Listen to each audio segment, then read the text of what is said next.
Lovely sister, good evening. ఇదేంటో తెలుసా? చెప్పండి, గెస్ చేయండి. తెలిస్తే కామెంట్లో పెట్టండి. చాలా ఏమీ ఉంటుంది.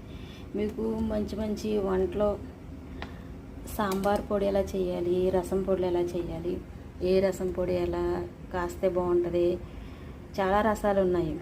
ఎన్ని రసాల పొడులు అంటే ధనియాల రసం, వాము రసం, మిరియాల రసం, చింతపండు రసం, టమోటా రసం, సాంబారి, మళ్ళీ సొరకాయ సాంబారి, ములక్కాడ సాంబారి, అలా వెరైటీగా చాలా వెరైటీ చేస్తాను.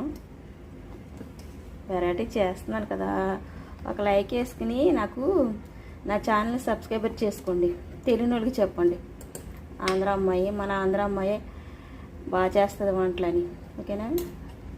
మీ అందరూ ఆదర అభిమానాలతో నేను మంచిగా ఎదగాలని కోరుకోండి భగవంతుని. ఏంటో తెలుసా, మీరు ఇలా అంటుందని నేను అనుకున్నా పర్లేదు, కానీ మన రిలేటివ్స్, మన రక్త సంబంధమే మనం ఎదిగితే మనల్ని ఓర్చుకోలేరు అనమాట. అర్థమైందా? వేరే క్యాస్ట్ వాళ్ళే ప్రేమగా ఉంటారు, ప్రేమగా చూస్తారు.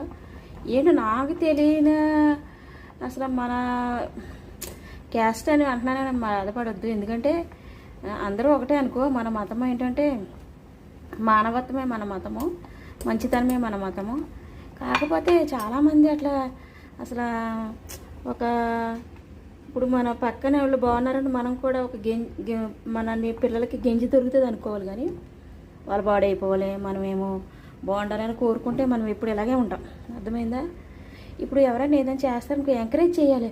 అలా చేస్తుంది, ఇలా చేస్తుంది, ఆ డ్రెస్సులు వేస్తుంది, ఈ డ్రెస్సులు వేస్తుంది అంటే బట్టలు ఇప్పునేం చేసుకోరు కదా. వీడియోస్, వంటల వీడియోలు చేస్తారు, ఏదో పాటల వీడియోలు పెట్టుకుంటారు. దానికి ఇంకా బ్లేమ్ చేసి మాట్లాడతాం.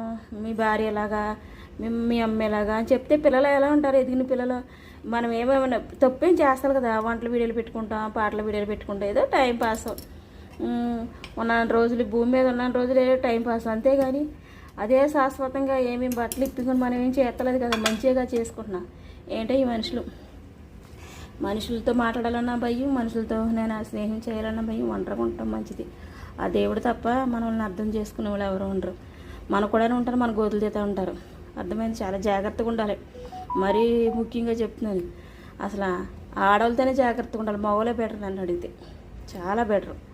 వాళ్ళు ఇద్దరున్నా, ముగ్గురున్నా, 10 మంది ఉన్నా గొడవ రాదు. కానీ ఆడవాళ్ళు ఇద్దరుంటే చాలు. గొడవలు ఏంటి, ఆ గొడవలు, ఈ గొడవలు, ఈ ముచ్చట్లు, ఆ ముచ్చట్లు, దాని మీద దీని మీద ఇవే చెప్పుకోవడం తప్ప మన భవిష్యత్తు ఏంటి, ఒకళ్ళు సాయం చేద్దాము, మన పిల్లలు అలాగా ఏంటి అది ఆలోచించుకోరు. వాళ్ళ బతుకులు ఆలోచించుకోరు. ఎదరోళ్ళు బతుకులు పడి ఏడుస్తారు.